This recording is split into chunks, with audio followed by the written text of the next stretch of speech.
मैं हूं रत्ना और आप देख रहे हैं सी न्यूज़ भारत। वक्त हो चुका है न्यूज़ बुलेटिन का। इस बुलेटिन में बात होगी अहमदाबाद की, जहां अहमदाबाद के गिरधर ब्रिज के पास हुई हत्या की वारदात। आगे बात करेंगे भदोही की, जहां डीएम शैलेश कुमार के अचानक सीएससी गोपीगंज पहुंचने से सीएचसी में मची अफरा तफरी। ऐसी तमाम खबरों पर विस्तार से चर्चा करेंगे इस बुलेटिन में। अहमदाबाद के गिरधर ब्रिज के पास हुई हत्या की वारदात। गिरधर ब्रिज के पास मकुभाई की छत के पास ये घटना हुई। एक दुकान के बाहर खाट पर बैठने को लेकर हुए विवाद में 24 वर्षीय एक व्यक्ति की हत्या कर दी गई। चिराग परमार नामक युवक की हत्या कर दी गई। दुकान मालिक जयशंकर की पत्नी आशा ने टूटे हुई खटिया पर बैठने से इनकार कर दिया, जिसके कारण झगड़ा हो गया। इस विवाद के दौरान आशाबेन के दो बेटे अनुज और मनोज बाहर आए और चिराग परमार को गाली गलौज करते हुए डंडे से पीट दिया। मनोज नामक युवक ने दुकान से खंजर निकाला और चिराग परमार के सीने में घोंप दिया, जिससे वो लहूलुहान हो गया। शरीर से अत्यधिक रक्त बह जाने के कारण उपचार के लिए अस्पताल ले जाया गया, लेकिन उपचार के दौरान उनकी मृत्यु हो गई। शाहीबाग पुलिस ने आरोपी को गिरफ्तार कर आगे की कार्रवाई शुरू कर दी है। आइए जानते हैं ACP F division Reena Rathwa का क्या कुछ कहना था। कोनी हत्या थई, कारण શું હતું અને કોની ધરપકડ કરવામાં આવી?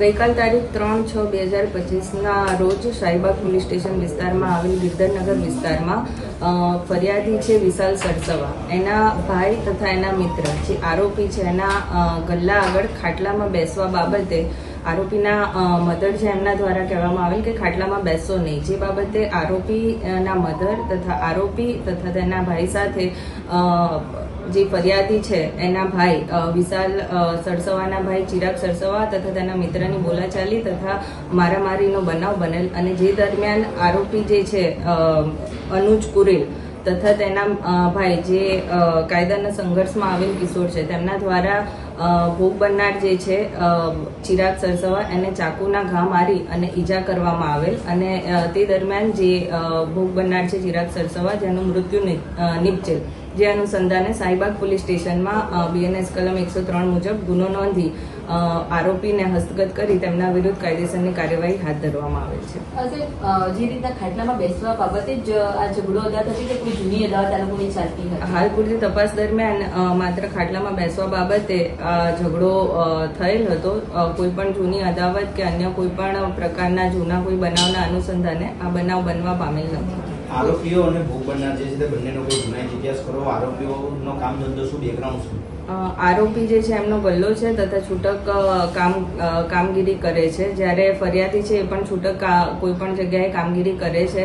આરોપીનો હાલ તપાસ દરમિયાન કોઈ ગુનાહિત ઇતિહાસ જણાઈ આવેલ નથી અને ફરિયાદીનો ગુનાહિત ઇતિહાસ ચેક કરતા ભૂતકાળમાં તેમના વિરુદ્ધ એક ગુનો દાખલ થયો છે। अहमदाबाद से सी न्यूज़ संवाददाता यज्ञेश गोस्वामी की रिपोर्ट। डीएम भदोही शैलेश कुमार के अचानक सीएससी गोपीगंज पर पहुंचने से सीएससी में अफरा तफरी मच गई।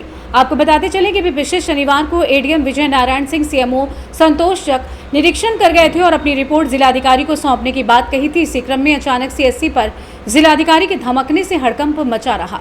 जिलाधिकारी ने बारीकी से एक्सरे कक्ष, अल्ट्रासाउंड मशीन, इमरजेंसी कक्ष, महिला कक्ष, शिशु वार्ड, एनवीएसयू कक्ष, वार्ड बॉय कक्ष, अटेंडेंस रजिस्टर, जन औषधि केंद्र की व्यवस्थाओं को परखा। उन्होंने औषधि भंडार, टीकाकरण कक्ष और अधीक्षक कक्ष का निरीक्षण किया। महिला डॉक्टर से महिलाओं के संबंध में जानकारी ली। स्वास्थ्य सुविधाओं को बेहतर बनाने के लिए आवश्यक दिशा निर्देश दिए। निरीक्षण के दौरान अस्पताल में साफ सफाई व्यवस्था पर आवश्यक दिशा निर्देश दिए।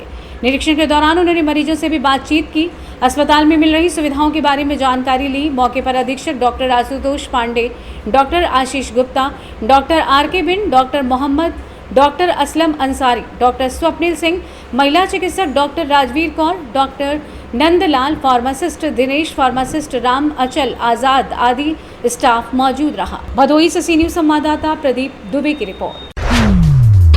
खबर नासिक से, जहां ग्रामीण पुलिस ने मंदिर में चोरी करते हुए 5 आरोपियों को रंगे हाथों गिरफ्तार किया है। पकड़े गए आरोपी सिन्नर निफाट, वाडीवरा, लासल गांव के रहने वाले हैं। चोरी की घटना में पित्तल का घुमटा, आधा दर्जन कीमती सामान, चांदी का मुकुट भी शामिल था। नासिक ग्रामीण एसपी ने प्रेस कॉन्फ्रेंस कर मामले की पूरी जानकारी दी। बताया कि आरोपियों को चोरी के सामान के साथ गिरफ्तार किया गया है और पुलिस इस मामले में आगे की कार्रवाई कर रही है। पुलिस की तत्परता के कारण चोरी का मामला जल्द ही सुलझा लिया गया है। इससे मंदिरों की सुरक्षा और जागरूकता बढ़ाने की आवश्यकता पर भी जोर दिया गया है। डिस्ट्रिक्ट में जो भी अनडिटेक्टेड ऑफेंसेस है उसके बारे में हमने स्पेशल ड्राइव शुरू किया है। उसके तहत पुरानी मंदिर में चोरी जो हो रही थी उसमें बहुत ही संवेदना जुड़ी हुई थी। लोगों का बहुत ज़्यादा आक्रोश था और वो अलग अलग जगह पे मिल रहे थे कि उनको लगता था हमारे यहाँ पे श्रद्धा है और उसका डिटेक्शन नहीं हो रहा है। लेकिन हमारे ACP के ऑफिसर ने पूरे 4-5 दिन से इसमें कॉन्सेंट्रेट करके 3 आरोपों को अलग अलग जगह से उठाया। उसमें से एक गुना से, दूसरे 2 को कल्याण से उठाया। उनके इंट्रोगेशन के बाद अभी तक 7 गुने उन्होंने कबूल कर लिए हैं। उसमें से पूरा माल बरामद करने में हमें कामयाबी मिली है। ये जो जिसमें इन्वॉल्वमेंट थी उसमें से एक मैकेनिकल इंजीनियर है, तो अपने मौज मजे के लिए या शेयर मार्केट में जो पैसा लगाना है उसके लिए ये सब चीज़ें करता था। पूरा टीम है, उसने अलग अलग गुने किए। अहिल्यानगर में, नासिक ग्रामीण में अलग अलग जगह पे इस तरह की चोरी करता था। और अभी जो टेक्नोलॉजी है, यूट्यूब है, गूगल मैप है, उसके अनुसार उसकी मदद लेके ये सब गुने को अंजाम देने में कामयाब हो रहा था। लेकिन अभी उसके पास से अभी तक 7 गुने का उसने कबूल किया है। लेकिन मुझे लगता है कि आगे भी बहुत सारे गुने किए होते, उसमें और भी कुछ लोग इन्वॉल्व हैं, उनको भी बहुत जल्दी अरेस्ट करने में कामयाब। सर, इसमें कितने मुद्दे जमा किए गए, क्या क्या है उसमें? अभी तक मंदिर में जो लगता है उसमें से कुछ चांदी की चीज़ें हैं। उसमें टोटल 1,93,000 का अभी तक बरामद किया। इसमें जो रिसीवर है उनके ऊपर कैसे जो रिसीवर है हाँ, उनके ऊपर कैसे ये हर एक गुने में जब तक वो कोई सक्षम रिसीवर नहीं होता तब तक कोई गुना नहीं होता। ये पुराने मंदिर में जो चोरी होती है इसमें कोई रिसीवर होगा पक्का, उसका इंफॉर्मेशन उनके पास में निश्चित रूप से आगे आएगा। उसके भी बहुत सख्ती से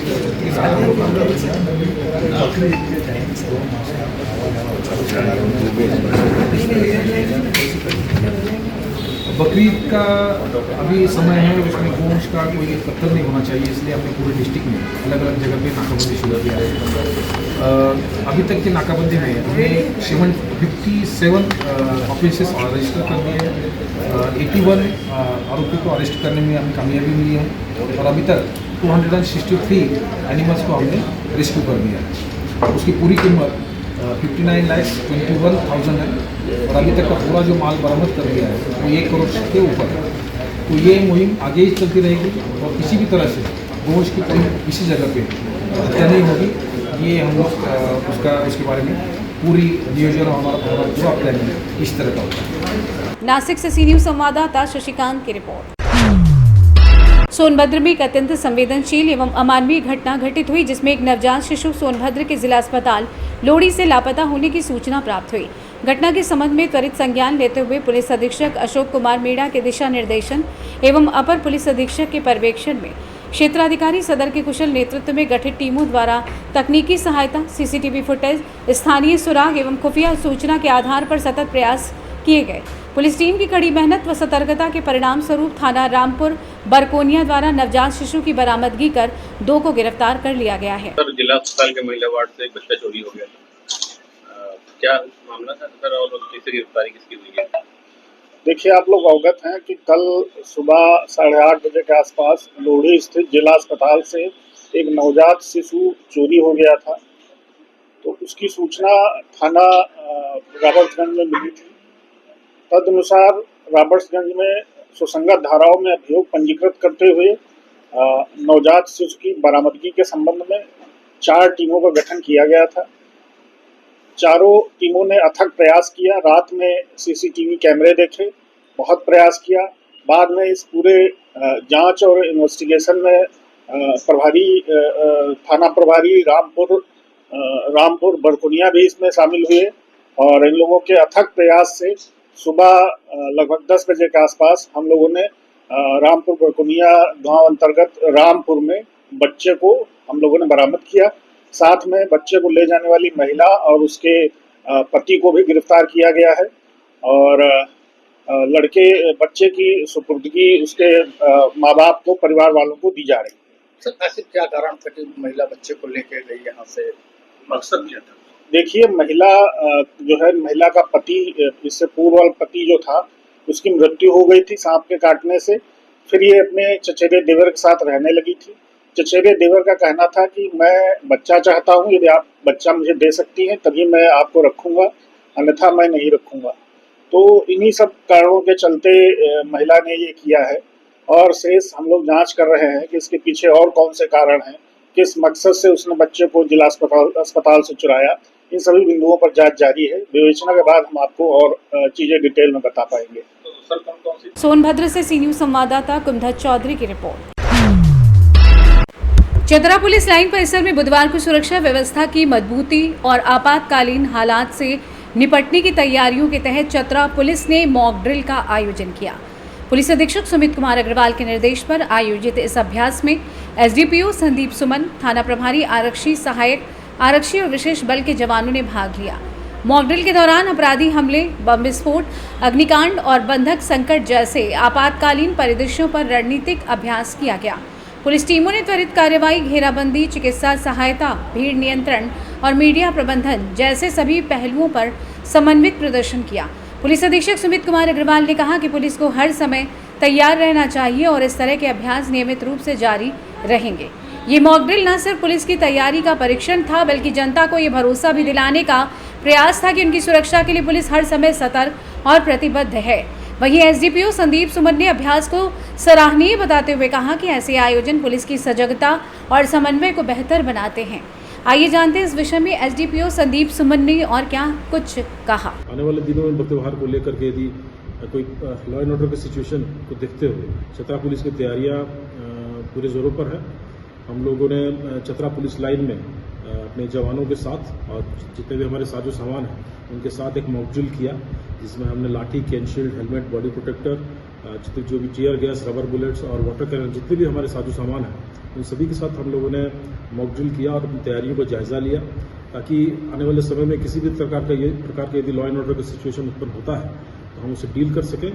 और हम लोगों ने ये संदेश दिया है ऐसे किसी भी असामाजिक तत्वों को, यदि वे किसी भी तरह से लॉ एंड ऑर्डर की सिचुएशन को अपने हाथों में लेने का प्रयास करते हैं तो उनके खिलाफ सख्ती से निपटा जाएगा। चतरा से सी न्यूज संवाददाता लकी की रिपोर्ट। साहिब खान से हथियार छीन लिए जाने के बाद उसे वापस पाने के प्रयास जारी थे, लेकिन वो हथियार साहिब को नहीं मिल रहा था। शनिवार को साहिब खान और अरशद मोटरसाइकिल से अपने घर लौट रहे थे। रास्ते में बरकरगी के पास पास्कल अपने साथी गेंडे के साथ उनकी गाड़ी रोककर उन्हें पकड़ लिया। पुरानी मारपीट के विवाद को लेकर दोनों पक्षों में मारपीट हो गई, जिसमें पास्कल ने साहिब खान को पीटा। 2 जून को दोपहर 3:30 बजे से 4 बजे के करीब अख्ता गांव में अरशद और साहिब को सूचना मिली कि पास्कल अख्ता गांव में हड़िया पी रहा है। बदला लेने के उद्देश्य से साहिब और अरशद अपने साथियों के साथ हथियार लेकर पास्कल के पास पहुंचे और उस पर लात घूंसे चलाकर उसे पीटना शुरू कर दिया। साथ ही लूटे गए हथियार को वापस पाने का प्रयास किया। पास्कल की पिटाई देखकर स्थानीय ग्रामीण और उसके साथी हथियार लेकर मौके पर पहुंच गए। दोनों पक्षों के बीच तीखी बहस हुई और हवा में गोलियां भी चली। सूचना मिलने पर पुलिस मौके पर पहुंची, जिसके बाद दोनों पक्ष के लोग पुलिस को देखकर फरार हो गए। पुलिस ने मामले की छानबीन शुरू करते हुए छापेमारी टीम के जरिए आरोपी राकेश लोहार को गिरफ्तार कर लिया। पूछताछ में राकेश ने अपनी संलिप्तता स्वीकार की और बताया कि घटना में प्रयुक्त हथियार होटार के पिकू कुमार सोनी को दिया गया था। राकेश के निशानदेही पर पुलिस ने पिकू सोनी के पास से घटना में इस्तेमाल हथियार जब्त कर लिया है। 2 जून की